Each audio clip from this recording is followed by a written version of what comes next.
नमस्कार दोस्तों, खबरों की खबर के इस प्रोग्राम में आज हम चर्चा करेंगे कि शिव, महेश, रुद्र, सदाशिव, महादेव और महाकाल कौन है, दुर्गा माता के पति कौन है, शिव, शंकर और रुद्र में आखिर क्या अंतर है।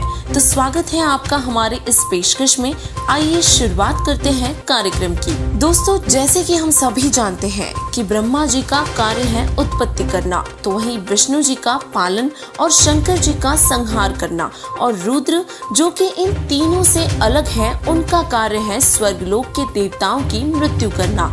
दोस्तों, ब्रह्मा, विष्णु और महेश जी पृथ्वी लोक, स्वर्गलोक, पाताल लोक, इन तीनों लोकों में एक एक विभाग के स्वामी अर्थात भगवान है। रजोगुण ब्रह्मा जी, सतगुण विष्णु जी और तमोगुण शंकर जी और महाशिव महाकाल जो है वह गुणातीत माने गए हैं। दोस्तों, यहाँ आपको बताना चाहेंगे कि भगवान शिव और सदाशिव एक नहीं दो है। सदाशिव, महाशिव, महाकाल यह सब ब्रह्म अर्थात काल के अन्य नाम है, और इस थोड़ी सी भिन्नता के कारण बहुत से लोग भगवान शिव को ही सदाशिव मान लेते हैं, जो कि गलत है। शिव और सदाशिव पुत्र पिता के संबंध को दर्शाते हैं। वैसे अक्सर देखने में आता है कि शिव जी को ही शंकर जी भी बोला जाता है और काल ब्रह्म ज्योति निरंजन को भी बोला जाता है, लेकिन पुराणों में शिव और महाशिव दोनों का ही जिक्र आया है। दरअसल बात यह है कि काल ब्रह्म देवी दुर्गा जी के पति और तीनों देव ब्रह्मा, विष्णु और महेश जी के पिताजी है। जी हाँ, देवी दुर्गा अष्टंगी शेरावाली ब्रह्मा, विष्णु, महेश जी की माता है।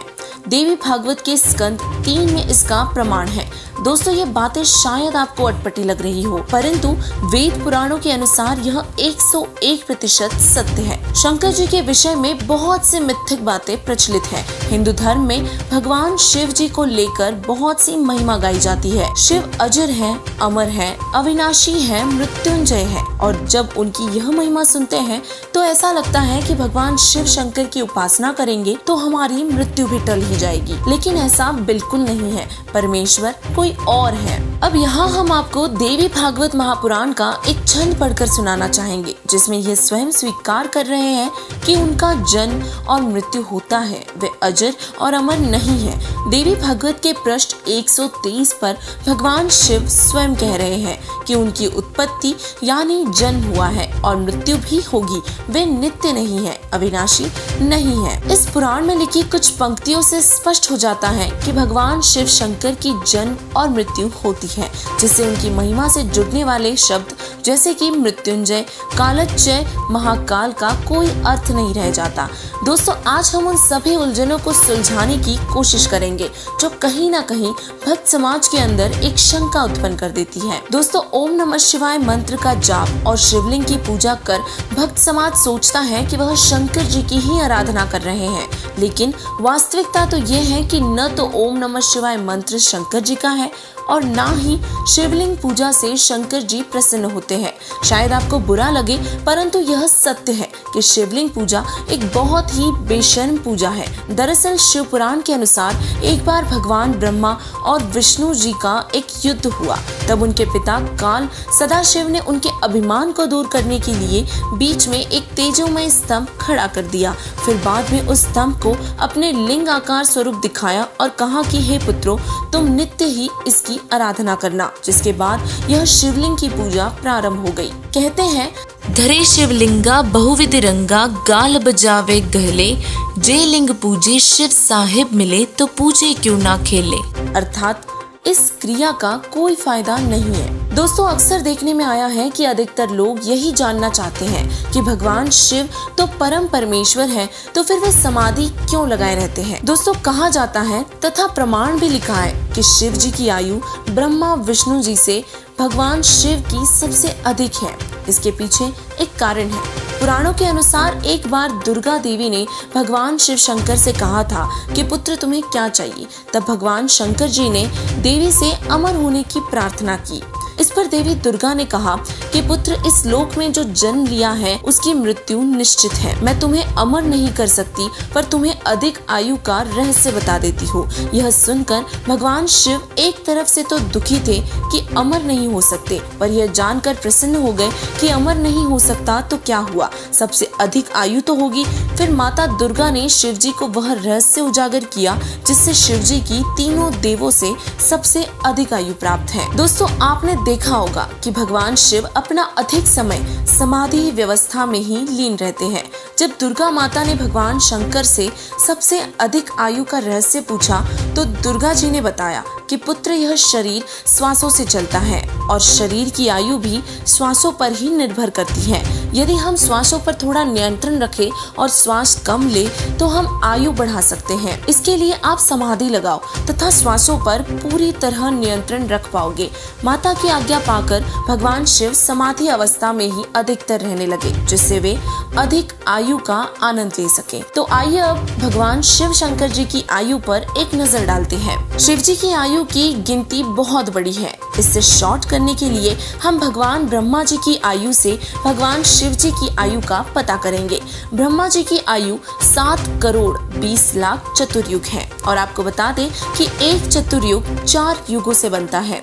विष्णु जी की आयु ब्रह्मा जी की आयु से 7 गुना अधिक है और इसी प्रकार भगवान शिव जी की आयु विष्णु जी की आयु से 7 गुना अधिक है, अर्थात ब्रह्मा जी की आयु से 49 गुना भगवान शिव जी की आयु है। तो अब बात करते हैं मंत्र की। शिव पुराण के संस्कृत संस्करण में पृष्ठ 26 पर सदाशिव अर्थात ब्रह्मा विष्णु महेश के पिता काल ब्रह्म का मंत्र ओम लिखा है, जिसे अनुवादकों ने ओम नमः शिवाय कर दिया, जो कि गलत है।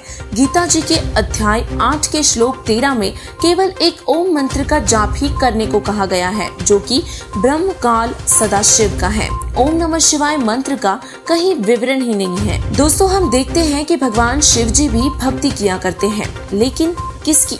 कुछ लोगों का मानना है कि भगवान शिव विष्णु जी की भक्ति साधना में लीन रहते हैं, तो कोई कहता है कि विष्णु जी के अवतार श्री रामचंद्र जी के नाम का जाप करते हैं।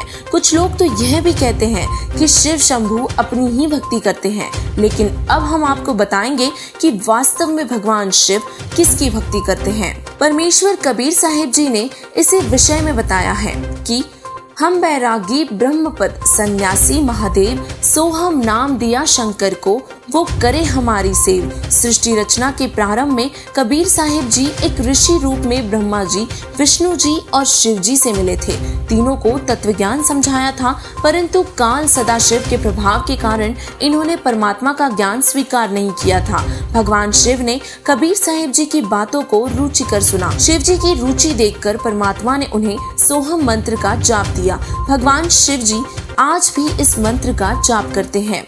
जो मंत्र भगवान शिव जाप करते हैं उसका आज तक किसी को भेद नहीं था। कबीर परमात्मा ने स्वयं आकर इसका भेद दिया, जिसे जगत गुरु तत्वदर्शी संत रामपाल जी महाराज जी ने सबके सामने उजागर किया है। संत रामपाल जी महाराज जी ने बताया है कि सोहम जाप अकेला जपने से भी कोई लाभ नहीं होगा। सोहम सोहम जप मरे व्यर्था जन्म गवाया। मोक्ष प्राप्ति के लिए जाप की विधि अलग है, जो कि गीता जी के अध्याय नंबर 17 के श्लोक 23 में वर्णित की है। गीता ज्ञान दाता ने अपने मंत्र ओम को तो बता दिया, पर मोक्ष मंत्र का पूर्ण ज्ञान न होने के कारण सभी मंत्रों को खोल नहीं सका और सांकेतिक शब्द तत्सत बताए हैं। आज विश्व में ओम तत्सत यह 3 मोक्ष मंत्र का जाप करने की सही विधि केवल संत रामपाल जी महाराज जी ही बता सकते हैं और किसी के पास इन मंत्रों का ज्ञान नहीं है और ना ही किसी और को इन मंत्र की दीक्षा देने का भी अधिकार है। तो दोस्तों, आज आपने देखा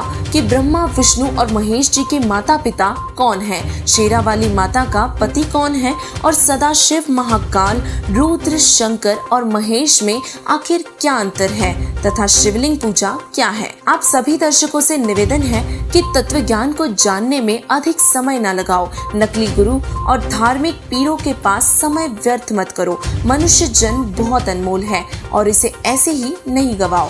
संत रामपाल जी महाराज जी ज्ञान बता रहे हैं और वह ज्ञान सत्संगों के माध्यम से अवश्य सुने या संत रामपाल जी महाराज जी द्वारा लिखित पुस्तकों के माध्यम से पढ़े और अपने मानव जीवन को व्यर्थ होने से बचाए। संत रामपाल जी महाराज जी की शरण ग्रहण कर अपना व अपने परिजनों का भी कल्याण करवाए। धन्यवाद।